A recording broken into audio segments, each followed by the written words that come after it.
பழம் இதெல்லாம் அடிக்கடி சாப்பிட கொடுக்கும்போது பார்த்திங்கன்னா சீக்கிரமே ரத்த சோகை அப்படின்ற அனீமியா நோய் பாதிப்புலேருந்து வெளிவர முடியும்.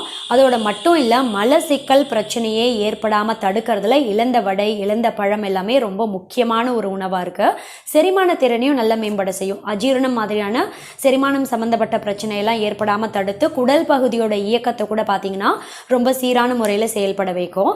பிபி எப்போவுமே அதிகமாகாமல் கட்டுப்பாட்டில் வைக்கும். உயர் ரத்த அழுத்தம் இருக்குது அப்படின்னாலும் இந்த ஜுஜுபி ஃப்ரூட்டுன்னு சொல்லுவாங்க ஆங்கிலத்தில், தமிழில் இழந்த பழம், இதை தொடர்ந்து சாப்பிட்டுட்டே வரலாம். இல்லை இழந்த வடையெல்லாம் கூட நீங்கள் ஸ்நாக்ஸ் மாதிரி சாப்பிட்டுட்டே வரும்போது பார்த்தீங்கன்னா உயர் ரத்த அழுத்தத்தை சீக்கிரமே கம்மி பண்ண முடியும்.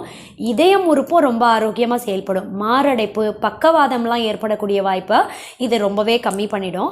கூடவே மூளை உறுப்பும் ரொம்ப ஆரோக்கியமாக செயல்படும். இந்த பழத்தையோ இல்லை இந்த பழம் கொண்டு தயாரிக்கப்படுற இந்த ஆரோக்கியமான ஸ்நாக்ஸ் இதை சாப்பிட்டுட்டே வரவங்களுக்குலாம் பார்த்தீங்கன்னா மூளைக்கு ரத்த ஓட்டம் சீரான முறையில் போய் சேரும். அதே மாதிரி படிக்கிறதெல்லாம்